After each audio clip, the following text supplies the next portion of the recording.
Glória a Deus, amém, irmãos? A graça e a paz do Senhor Jesus, amém? Glória a Deus. Que bom que você está aqui nessa noite. Você que nos assiste também pela internet, por esse mundo afora. E vai acompanhar aqui mais uma mensagem, da nossa série de mensagens. Nós começamos a ministrar nos cultos. E eu quero convidar você a abrir aí a sua Bíblia lá em Atos, lá no capítulo de número 11. Atos no capítulo 11. Esse texto aqui é um texto muito abençoado. É o texto onde nós ganhamos o nome, fomos chamados de cristãos pela primeira vez. Está aqui nesse texto, em Atos dos Apóstolos, no capítulo 11. Versículo 19 em diante.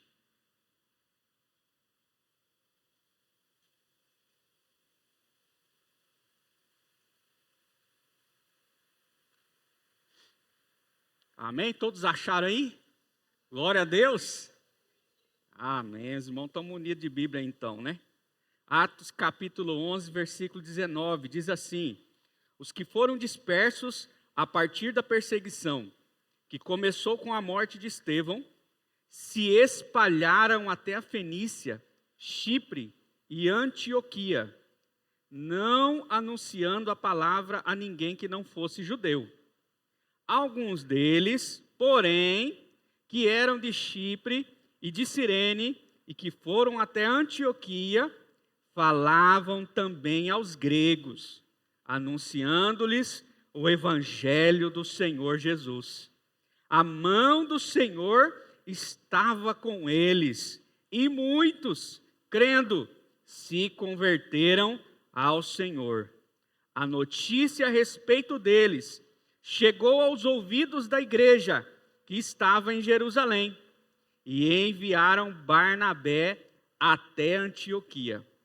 Quando ele chegou e viu a graça de Deus, ficou muito alegre e exortava todos a que com firmeza de coração permanecessem no Senhor.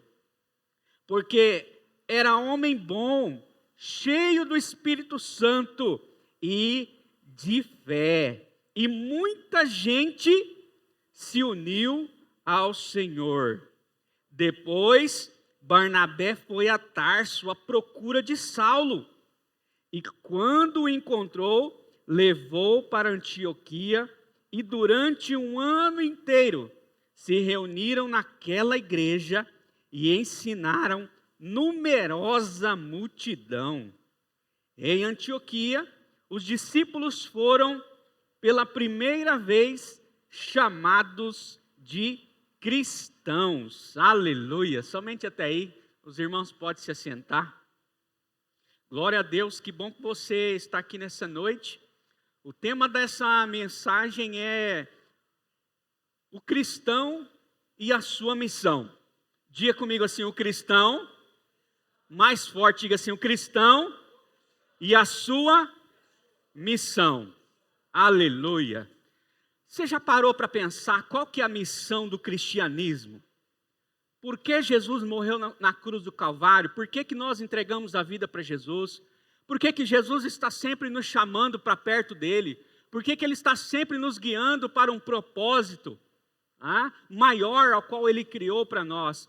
Qual é a missão do cristianismo? É cura, é exorcismo, é milagres, são eventos. Qual é a missão do cristianismo? Já parou para pensar? Porque a nossa vida, ela passa muito rápido. O pastor Tiago diz que a nossa vida, ela é como uma neblina que vem pela manhã e depois, logo quando o sol nasce, ela se dissipa, ela vai embora. A nossa vida passa muito rápido e nós precisamos entender qual é a nossa missão de cristão aqui na terra. Porque nós temos muitas missões. Por exemplo, você tem uma missão de acordar todo dia de manhã cedo para trabalhar, é ou não é? Tem que trabalhar, porque se não tiver trabalho, não tem din-din para pagar as contas. É um tipo de missão. mas não é a principal missão ao qual Deus deu para nós. Porque todos os dias nós vamos sair para trabalhar, todos os dias nós vamos conquistar, todos os dias nós vamos celebrar muitas coisas, celebrar aniversários da nossa família, celebrar casamentos, celebrar uma série de coisas na nossa vida, as conquistas da vida, elas vão ser naturais, elas vão acontecer, mas a missão de todo cristão, nós precisamos entender ela. E aqui o texto que nós lemos, diz que a missão de todo cristão é anunciar o evangelho a todos. Diga comigo assim, anunciar o evangelho a todos. Então nós acabamos de ler o texto aqui. Aqui em Atos, no capítulo 11, fala de duas igrejas, Jerusalém e Antioquia. Tá? E aqui em Atos dos Apóstolos, existiam 4 igrejas, diga comigo, 4 igrejas de grande impacto. Pensa aí numas 4 igrejas muito grandes aqui na cidade, no Brasil. Tá? Era o que estava acontecendo ali nesta época. Né? Tinham muitas igrejas e tinham 4 igrejas de grande impacto nacional e internacional. Jerusalém, Antioquia, Tessalônica e Éfeso. Eram essas 4. Mas Jerusalém e Antioquia eram as igrejas que estavam arrebentando a boca do balão. Mas Antioquia, ela teve um papel fundamental. Fundamental. E a resposta é para qual é a nossa missão, a missão de todo crente, do cristianismo. A missão nossa, irmãos, é a transformação por inteiro, integral, de cada ser humano. A nossa missão é ver alguém e dizer assim, eu quero levar o evangelho para essa pessoa, para que ela seja transformada assim como eu fui transformado.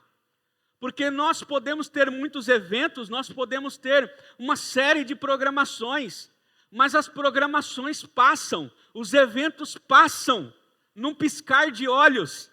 Mas aqueles que nós ganhamos para Jesus, com a palavra dele, permanecem para sempre. Permanecem para a eternidade. Vão subir com Jesus no dia do arrebatamento da igreja. Então a missão integral do ser humano é pregar o evangelho, é anunciar o evangelho a todos, para quê? Para trazer uma transformação integral, 100% na vida do ser humano. E qual é essa transformação? Ter Jesus no coração para poder subir no arrebatamento da igreja. Ou seja, em primeira mão, receber a salvação. Receber a salvação, né? E poder ter uma oportunidade de mudar a história da sua vida. Por isso, nós estamos aqui. Essa é a nossa única e exclusiva missão, anunciar o evangelho a todos. Você não veio aqui para nascer, crescer, envelhecer, trabalhar, fazer 3 faculdades e 70 anos, aposentar e depois morrer. Não! Isso é pouquinho demais. Isso é muito pífio, perto daquilo que o Senhor preparou para nós. Nós precisamos ter um trabalho, é verdade, nós precisamos fazer tudo isso que eu falei para você. Mas a nossa missão integral dentro de tudo isso que fazemos é levar o evangelho a todo ser humano. Glória a Deus. Então fala para o seu irmão, nossa missão é levar transformação para as pessoas. Então aqui nós lemos no texto, né? Aqui nesse texto começa a expansão do cristianismo. O cristianismo começa a ser expandido para muitos lugares. Por quê? Porque o cristianismo, os judeus convertidos, estavam apenas em Jerusalém. Mas com a morte de Estevão, lembra da morte de Estevão? Morreu apedrejado e ele viu o Senhor. E depois daquela situação de Estevão morrer apedrejado ali, a igreja começou a sofrer uma terrível perseguição. A partir dali, e ainda mais, após a morte de Estevão. Então, eles começam a se dispersar. Os cristãos começam a acelerar o processo. E o que eles estavam fazendo? O plano deles não mudava. Nós vamos continuar anunciando o evangelho a todos. A perseguição veio, Estevão está morto. Estevão era um homem maravilhoso. Tão maravilhoso que ele foi suficientemente corajoso para dar de frente com o sistema, então ele pregava a verdade. Estevão rompeu com o processo de corrupção que estava acontecendo naquela época. Ele era um cristão muito corajoso, então ele estava anunciando o evangelho a todos, a homens poderosos, a autoridades, a pessoas que não tinham investido de autoridade nenhuma na vida dela. Ele pregava o evangelho para todos, mas ele morreu. E ali continua aquela perseguição, né? E aqui há uma controvérsia, porque os irmãos de Jerusalém, que eram da circuncisão, né? Estavam questionando o apóstolo Pedro, no meio dessa perseguição toda. Olha, você entrou na casa de homens incircuncisos e comeu com eles. O que é isso, pastor? A circuncisão é uma marca, né, no prepúcio de cada homem, quando nascia, e as pessoas eram circuncidadas. E aquilo mostrava, através da lei, que essas pessoas eram do Senhor, que elas eram exclusivas, que só quem fosse circuncidado eram aqueles que eram salvos, eram aqueles que eram separados para o Senhor. Mas Pedro foi lá e começou a comer com eles. Começou a comer com todas as pessoas. E aí é interessante porque eles estavam dizendo para Pedro: Pedro, nós queremos você, Pedro, só para nós. Eles estavam querendo exclusividade. E aí, durante essa mensagem, eu quero que você reflita, porque existia a igreja de Jerusalém, que queria uma exclusividade, só eles queriam ser os judeus convertidos, só eles queriam ser o bonzão da boca, só eles queriam ser salvos, eles não queriam que ninguém fosse salvo, eles queriam exclusividade para eles. E aí nós precisamos refletir, se nós queremos exclusividade somente para nós, ou se nós vamos espalhar. Se nós vamos ser uma igreja inclusiva, que vai trazer todos os que querem Jesus para perto de nós. E é interessante que Pedro, após uma visão, Deus dá uma visão a Pedro, e Pedro tem uma visão com os lençóis. Os irmãos já leram sobre essa passagem bíblica. E aí, após a visão de Pedro, contada aos irmãos de Jerusalém, eles entenderam que aos gentios, Deus também concedeu a oportunidade de se arrependerem. Então, essa não era uma exclusividade só do povo de Jerusalém.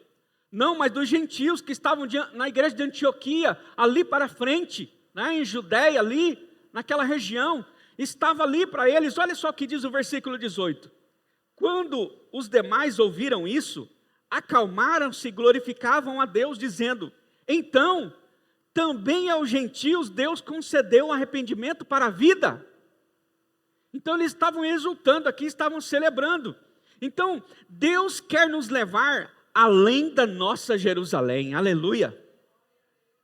Digamos que aqui é a nossa Jerusalém, mas Deus quer que nós sejamos uma Antioquia.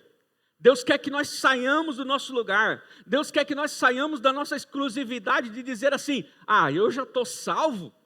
Já está bom, se Jesus vier hoje, eu estou salvo, eu vou para o arrebatamento da igreja, minha mulher também, já ganhei ela para Jesus, minhas filhas já estão tudo no caminho do Senhor, já entregaram a vida para Jesus lá no encontro, no culto Kids. Então tá bom, se Jesus vier hoje, nós vamos subir com Ele. Ei querido, tem mais gente para ser salvo, não é só sua família não, tem mais pessoas para serem salvas. Então Deus quer que nós possamos ir para uma Antioquia. A igreja de Antioquia foi o ponto de partida para uma nova missão, para uma nova visão da igreja naquela época. Nós fomos chamados para construir pontes e não muros. E a igreja de Jerusalém, com essa história de ser circuncidado, essa história de ser exclusivo, de o evangelho é só para nós, Jesus vem só para nós, querido, isso é construir muro. Nós fomos chamados para construir pontes. Nós somos chamados para ir, a Bíblia diz: ide por todo o mundo, por todas as nações, e fazei discípulos. Então não há limites para nós podemos ir em todos os lugares. Então, aí o texto diz aqui, que Barnabé, que era de Chipre, e seus companheiros foram enviados para a missão de evangelizarem gentios na Antioquia. Aleluia! Então o Espírito começa a incomodá-los, começa a ministrar aos seus corações, e eles começam a entender. Deus dá a visão a Pedro, Pedro conta os irmãos, e os irmãos, então judeus, alguns judeus ali, entendem junto com ele, dizendo, olha, então a salvação não é só para nós, é para os gentios também. Então o que nós temos que fazer? Nós temos que ir e pregar esse evangelho. Nós temos que anunciar o evangelho a todos. E aí, nós vamos ver aqui algumas características de um cristão no cumprimento da missão. E aí você vai fazendo um raio-x seu aí, amém? Eu já fiz o meu raio-x, porque a palavra falou aqui comigo, e aí vai falando com você. A primeira característica de um cristão no cumprimento de sua missão é que ele é inclusivo e não exclusivo. O versículo 19 e 20, vamos olhar na nossa Bíblia aí, diz assim, ó: os que foram dispersos a partir da perseguição que começou com a morte de Estevão, se espalharam até a Fenícia, Chipre e Antioquia. Olha só o partido aqui dos circuncisos, né? Os cristãos judeus de nascimento. Olha só, não anunciando a ninguém que não fosse judeu. Exclusividade. Não, o evangelho é só para os da minha casa. Não, ladrão, assassino, malandro, usuário de droga, prostituição, prostitutas, não. Olha só a responsabilidade, né? Então, aqui eles estavam pregando só para quem era judeu. Só para quem era judeu. Mas isso era o quê? Era uma exclusividade, não é inclusivo. Isso é uma separação. Isso é construir muros, não é construir pontes, né? Mas aqui nós tínhamos os gentios, que eram os não-judeus, né? Que falavam grego. E eles não haviam sido circuncidados e não observavam as leis, nem os regulamentos judaicos quanto ao preparo dos alimentos. Lembra sobre comer a carne de porco e tudo mais? Eles não observavam essas coisas. Eles eram tidos como pagãos, como aqueles que não guardavam a lei do Senhor. Então, em Jerusalém, o que acontece? O evangelho é exclusivo. Nesse momento aqui, o evangelho é exclusivo. E aí a gente tem que tomar cuidado para que nesse momento aqui, que eu e você estamos vivendo, não sejamos como Jerusalém, com o evangelho exclusivo. Olha só o versículo 19. Não anunciavam a palavra a ninguém que não fosse judeu. Não é isso que Deus tem para nós, irmãos. Não é isso que Deus tem para nós. E aí, em Antioquia, já esse evangelho, essa palavra, ela é inclusiva.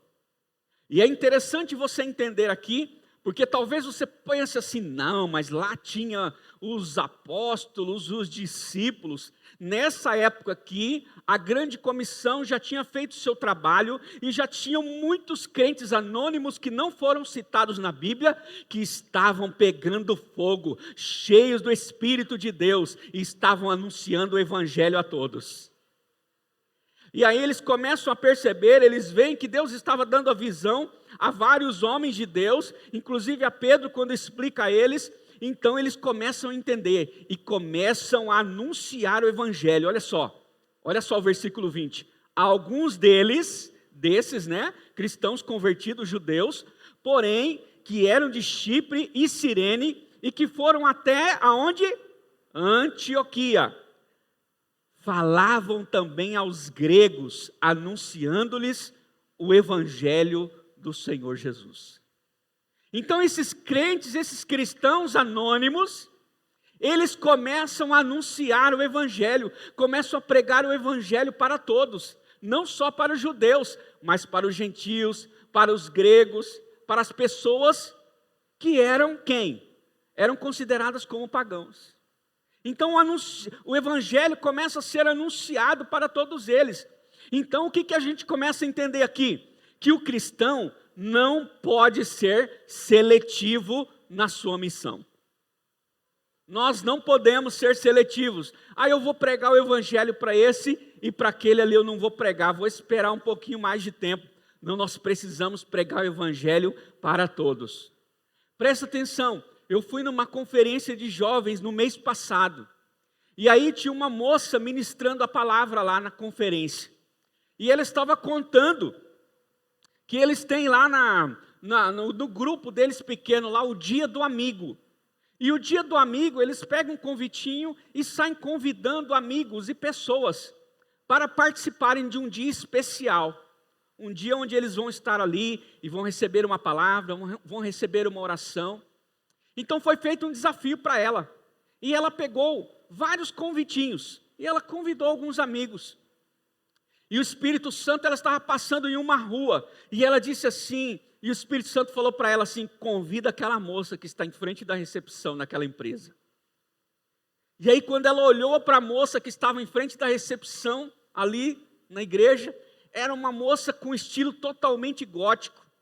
Aquelas botonas pretas, cheias de corrente, aquelas calças pretas, cheias de caveira, mais ou menos desse jeito. A única coisa que diferenciava ela é que ela estava um terninho, ela estava num trabalho, então ela estava com um terninho por cima para dar uma disfarçada. Cabelo vermelho, maquiagem toda preta, um monte de corrente, brinco para todo lado. E aí, o Espírito Santo falou assim, convida ela para o seu grupo pequeno. Aí ela falou, mas Senhor, ela não tem nada a ver comigo. Olha só como que a gente é. Não tem nada a ver com o meu estilo. Aí o Espírito Santo falou assim, só vai lá e convida ela. Aí ela chegou, se apresentou para a moça e tudo, e fez o convite para ela, olha, eu queria convidar você para o dia do amigo, que vai ter lá no meu pequeno grupo, na minha rua, na minha casa, por sinal, e você vai ser muito bem-vinda e tal. Aí ela pegou o convite e falou assim, mas esse negócio aqui não é negócio de crente não, para pregar o evangelho, para a gente converter não, né? Porque se for, eu não estou muito afim não, moça, é melhor você levar esse convite de volta. E aí ela falou, não, mas fique aí com o convite, se você não quiser ir, não precisa ir, mas se você quiser ir, você pode ir, as portas vão estar abertas para a gente receber. E aí ela saiu de lá pensando assim, nossa, mas ela não tem nada a ver comigo, eu sou tão feminina, tão delicada, tão cheia de coisa, eu uso o vestido, minhas maquiagens tudo tão clarinha, meus sapatos todos, aqueles sapatinhos de nuvem de menina, né?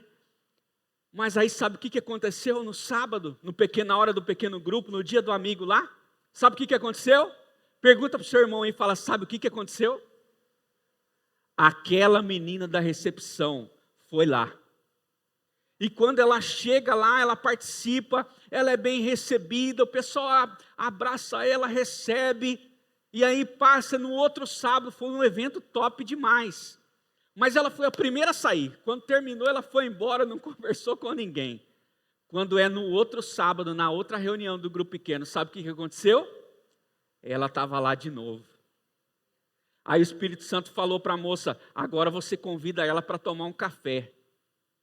Aí ela ligou para a moça e convidou, que bom que você veio no nosso grupo pequeno novamente. Eu quero convidar você para tomar um café comigo. Aí ela falou, já vem com esse negócio. Não, mas eu vou tomar um café com você. Aí foram, tomaram um café. E aí quando foi no outro sábado, quem foi de novo no grupo pequeno? Aquela moça foi de novo. E ela foi de novo. E ela foi de novo. E ela foi de novo. E ela foi de novo. E o Espírito Santo foi trabalhando no coração dela. Foi trabalhando no coração dela. E foi mudando o coração dela. E sabe o que aconteceu? Ela batizou. Ela entregou a vida para Jesus. Ela batizou. E está na igreja, e está firme lá no grupo pequeno, na igreja dela.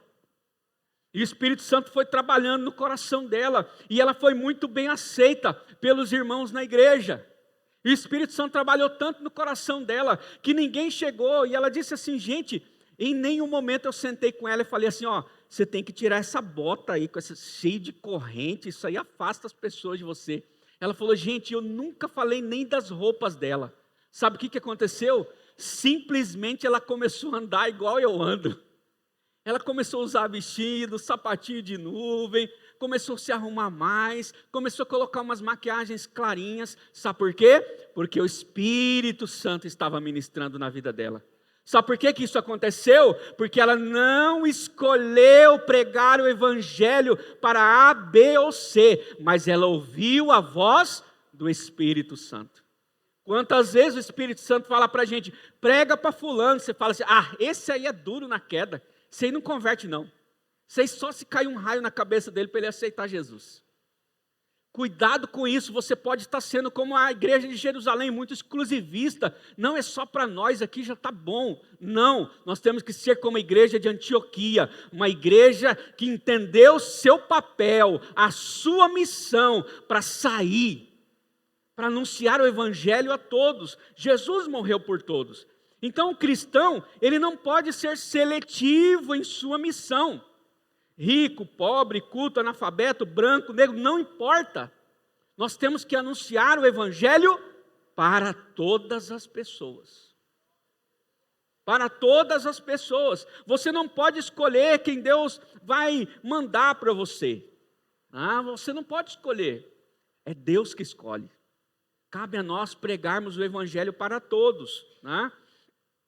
Em Gênesis capítulo 12, versículo 3 diz assim, Abraão, por meio de você, serão abençoados todos os povos da terra. Pegou aí? Essa parte aqui não tem tradução no original. Todos é todos. Então, desde Abraão, o Senhor deu uma promessa para Abraão. Abraão, por meio de você, serão abençoados todos os povos da terra. Então, todas as pessoas ao qual você se aproximar, elas serão abençoadas. Sem escolha. Pastor, mas ele fez isso, fez aquilo outro. Não importa, prega o evangelho para ele. Se ele aceitar Jesus, ele vai morar no céu. Ele vai morar no céu. Então o resultado dessa missão que a gente entendeu, o que é? No versículo 21, o Senhor abençoa e todas as vidas são transformadas. Olha só o que diz o versículo 21 aqui, Eles estavam anunciando o evangelho do Senhor Jesus, e olha só o resultado. A mão do Senhor estava com eles. O que significa esse a mão do Senhor, pastor? Significa que o poder de Deus estava operando. Enquanto eles estavam anunciando o evangelho, naquele encargo de anunciar o evangelho para todo mundo, o Senhor ia liberando o poder sobre a igreja, sobre os irmãos que estavam caminhando, crentes anônimos, que eu e você nunca soubemos o nome, e o nome deles não foram mencionados na Bíblia, mas sabe, isso é tão poderoso, tão maravilhoso, que chegou até nós, e eu e você estamos salvos por causa desses cristãos anônimos. E quem sabe daqui a alguns 100 anos, outros vários cristãos estarão sendo salvos, sabe por quê? Porque um dia você disse, eu não vou escolher, eu vou pregar para todo mundo, eu vou pregar para todo mundo, eu vou ganhar muitas almas, eu vou encher essa igreja, o prédio novo, eu vou encher, vou trazer muitas almas para Jesus. E talvez daqui 100 anos 200 anos, ninguém vai saber o seu nome, mas você fez o seu trabalho.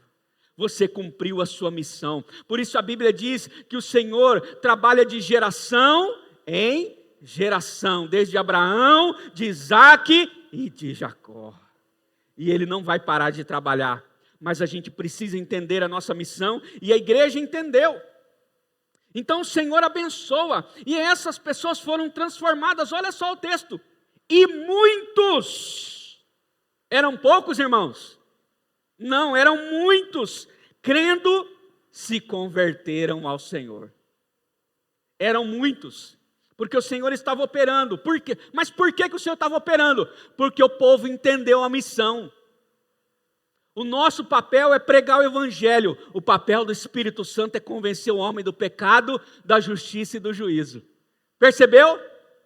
Mas o papel nosso, nós precisamos fazer isso. E quando nós fazemos, eu creio que o olhar do Senhor vem para nós e diz assim, meu Deus, olha lá Solange, está em mais um Casa de Paz, está falando do evangelho, eu vou convencer. E aí a Solange faz o apelo lá no Casa de Paz, e aí ela está lá e pregou o evangelho, e aí vem aquele poder de Deus, é a mão do Senhor, irmãos, o poder de Deus vem e convence aquela pessoa que está lá no Casa de Paz, e ela levanta a mão, eu quero Jesus, eu quero mudança, eu quero transformação na minha vida.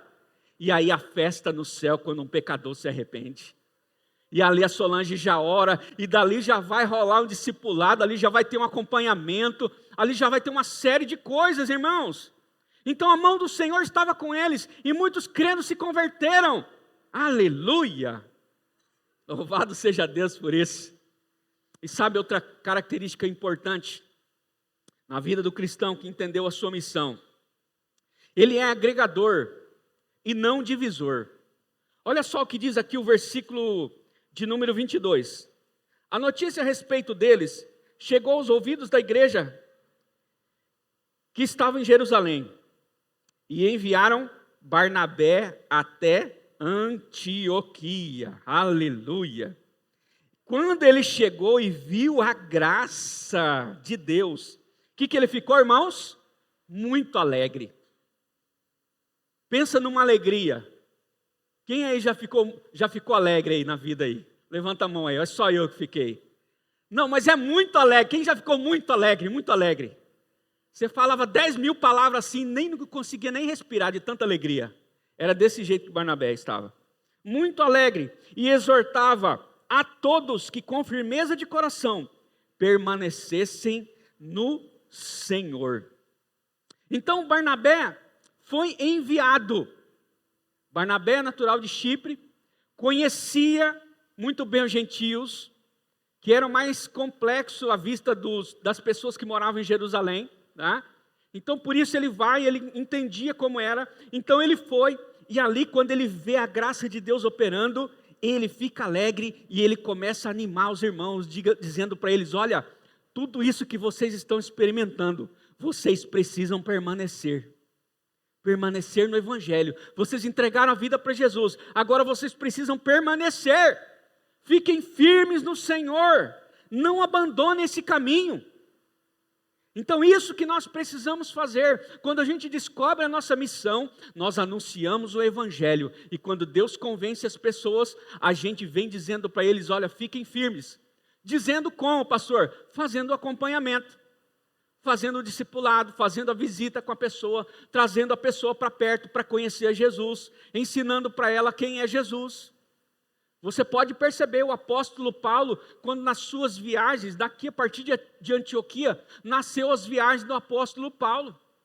E o apóstolo Paulo, nas suas viagens missionárias, ele ia pregando, e de vez em sempre ele voltava, sabe para quê? Só para verificar os novos convertidos, para ver se os novos convertidos ainda continuam permanecendo no caminho. Olha só que coisa extraordinária, que coisa maravilhosa. Então, os sentimentos, eles precisam agregar, tá? Então, o que aconteceu aqui? Eles não tinham participado do processo. Nem Barnabé, nem Saulo não tinham participado de todo esse processo. Mas quando Barnabé chega, ele se alegra com o que Deus estava fazendo. Então, talvez você chegou aqui semana passada, alguns meses, talvez você chegou agora, está novo na igreja, você está me ouvindo aí, você precisa se alegrar com o processo que está acontecendo, aleluia. Você precisa se alegrar com aquilo que Deus está fazendo. Então, ele agregou valor ao grupo, ao invés de criar um novo sobre a sua liderança. Ele só deu continuidade naquilo que a igreja descobriu, qual era o processo para ser feito. Ele simplesmente chegou lá e continuou animando os irmãos, e continuou ajudando os irmãos a ganharem almas para Jesus. Então, olha só a característica de Barnabé, no versículo 24. Ele era um homem bom, cheio do Espírito Santo e de fé. Então, irmãos, nós precisamos ser alguém assim. O que era um homem bom aqui? Barnabé, o que era ser um homem bom? Era um homem que conseguia acreditar nas pessoas. Barnabé era alguém que olhava para a pessoa e dizia: esse aí vai dar certo. Para outras pessoas ele não tem jeito, mas para mim tem.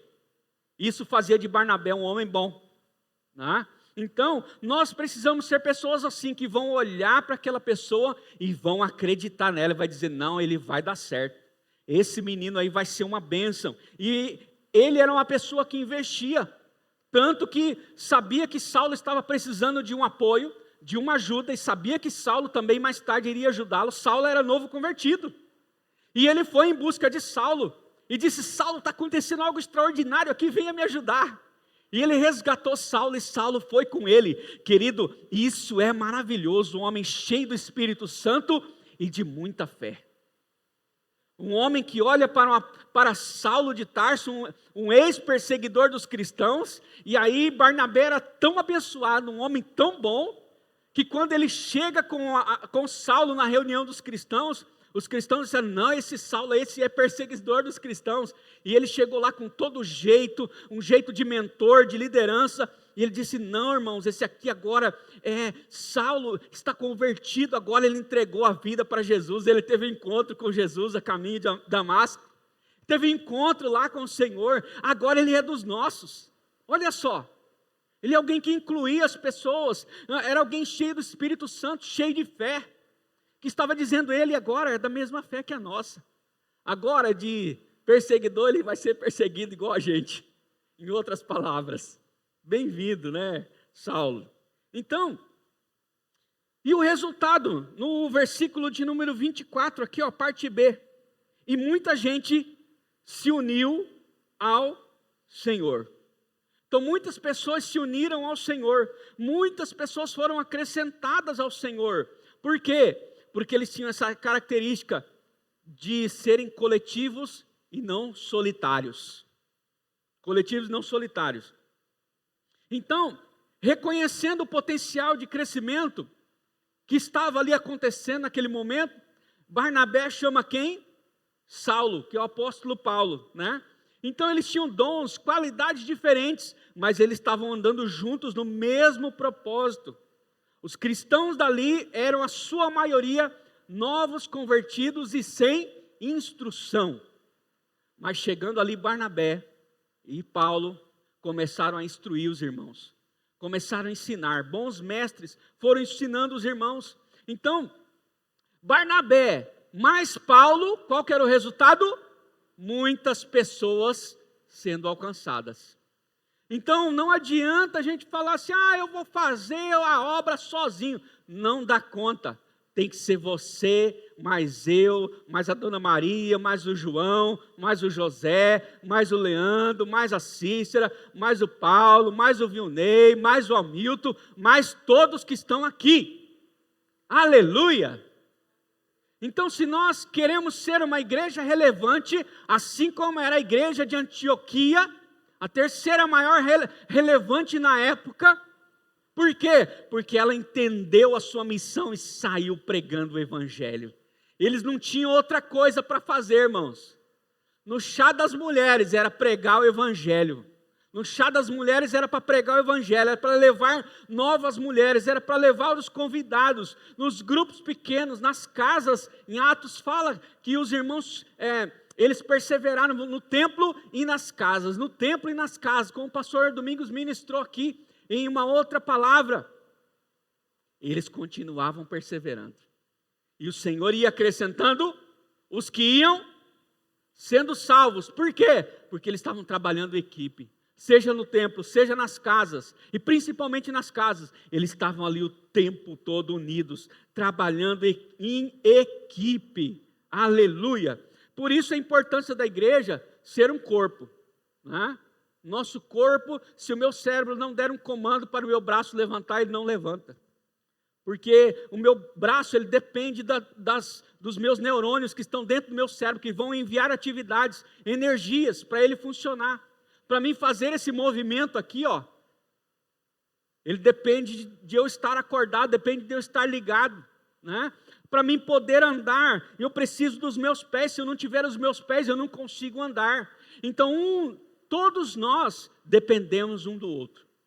E se nós nos ajuntarmos, se nós refletirmos aqui nessa noite sobre o cristão e a sua missão, como você vai sair daqui nessa noite? Como você vai sair daqui nesse dia? Como você vai sair, você que está aí na internet ouvindo essa mensagem? Como será a sua vida daqui para frente? Você vai continuar lá, como os de Jerusalém, querendo exclusividade, com medo? Mas e se eu falar lá, pastor, e a pessoa ficar endemoniada? No nome de Jesus, você põe a mão lá e manda o demônio embora. Está com medo de quê?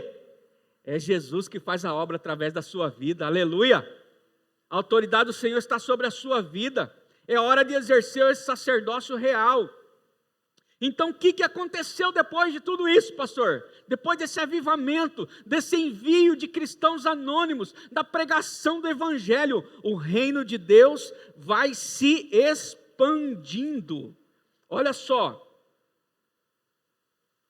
eles falavam agora aos gregos e anunciando o Evangelho do Senhor Jesus, porque alguns deles que eram de Chipre e de Cirene foram até a Antioquia. Então eles foram se espalhando, foram em todas as cidades. E de Antioquia partem 3 viagens missionárias do apóstolo Paulo, resgatado por Barnabé no meio dessa missão, no meio dessa graça onde Deus estava operando na vida da igreja. Então Antioquia foi uma das igrejas de grande impacto na época. E aí, às vezes a gente fala assim, eu gostaria que a minha igreja fosse uma igreja de grande impacto. Nós já temos sido, mas nós temos que crescer muito mais. Se nós quisermos ser uma igreja de grande impacto, nós temos que entender uma única coisa: a nossa missão é anunciar o Evangelho e ganhar almas para Jesus. Se nós fizermos isso da nossa função principal, sabe o que vai acontecer? O Evangelho vai crescer, muita gente vai ocupar esses bancos que estão vazios, a igreja vai crescer, vai ter que quebrar as paredes, vai construir um novo templo aí para mais de 1000 pessoas. Então a igreja que cresce, igreja que se torna relevante, a igreja que chega em algum lugar, ela precisa entender isso. E a igreja naquela época entendeu. Mas muitas vezes nós não queremos colocar a mão no arado, nós não queremos fazer, achamos que é só o pastor, que é só o missionário, que é só o apóstolo Paulo, que é só Barnabé que fez. Não, você foi chamado para fazer. Pastor, mas eu tenho uma semana de novo convertido. Maravilha, você tem uma semana de vida com Deus, você já pode ganhar alguém e transferir para ela. Essa uma semana de vida que você tem de Jesus, você já pode transferir para ela. Você já pode ensinar alguma coisa para ela. Você já teve uma experiência com Jesus. Então a igreja de Jerusalém se torna irrelevante, ao passo que Antioquia, aqui, é o maior expoente da história da expansão do cristianismo. Enquanto Jerusalém estava lá presa, não, é só nós aqui, é só nós, é só os circuncidados que estão aqui, é só a gente. Os irmãos da Antioquia que entenderam a missão, já estavam desbravando, já estavam lá na frente, meu irmão. Por causa deles nós estamos aqui. Porque se dependesse dos judeus que estavam lá em Jerusalém, percebe que tem muita gente aí, está precisando de mim e de você. Tem muita gente aí fora precisando de mim e de você. E a vida passa rápido, como eu disse no começo aqui para você. Então eles anunciavam o Evangelho do Senhor Jesus aos gregos, ou seja, aos de fora. O Senhor estava com eles e muitos crendo se converteram ao Senhor. Sabe quando vai ter gente convertida? Quando você for lá e pregar para eles. Como ouvirão, diz a Bíblia, se não houver quem pregue? Não tem jeito. Pastor, mas o tempo está difícil, tem lei, está todo mundo querendo prender os cristãos.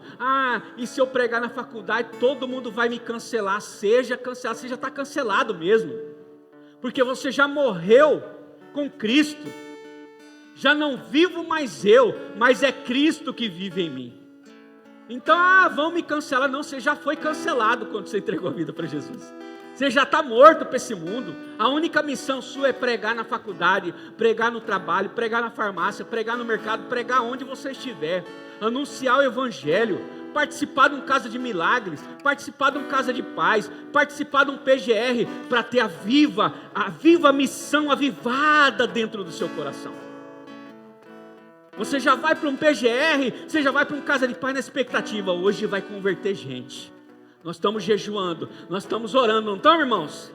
Nós estamos jejuando, nós estamos orando por almas no meio-dia, na madrugada, mas a gente agora precisa agir, a gente precisa anunciar o Evangelho, no grupo pequeno, na faculdade, onde a gente tiver, a nossa missão precisa ser essa. Se a gente perder o foco, todas as demais coisas, a Bíblia diz, que já vai ser acrescentada. Para quem? Para quem busca primeiro o reino dos céus e a sua justiça. A justiça é levar Jesus para as pessoas.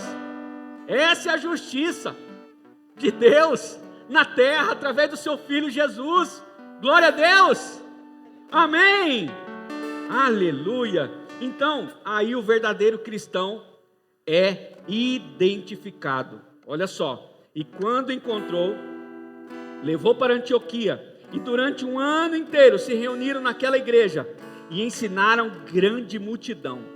Em Antioquia os discípulos foram pela primeira vez chamados de cristãos. Quer ver o seu primo ser chamado de cristão? Tem que pregar o evangelho para ele. Você já é cristão. Eu já sou cristão, nós já somos. Mas nós precisamos pregar para que os próximos cristãos sejam identificados. Não só nos céus, mas na terra. Aleluia! Glória a Deus! Então aí diz o texto que eles serão chamados de discípulos, de santos, de irmãos, conforme Atos 1,16, de fiéis, conforme 10,45, e serão até chamados de salvos, conforme Atos 2,47, e serão chamados em Atos 9,2 de os do caminho, aqueles do caminho, aqueles cristãos do caminho. Então, nós precisamos entender que nós pertencemos a Cristo e nós precisamos levar outras pessoas também. A nossa missão é essa. Ah, pastor, mas tem tanta coisa, tanta coisa, tanta coisa. A nossa missão é anunciar o evangelho, é pregar o evangelho a todos. Amém? Vamos colocar em pé? Então não vai ficar escolhendo, amém? Glória a Deus. Quantos entenderam a mensagem aí? Talvez você vê aquele bêbado lá da sua rua lá, que está caído no chão, e você faz, sei não vai não, sei não vai não.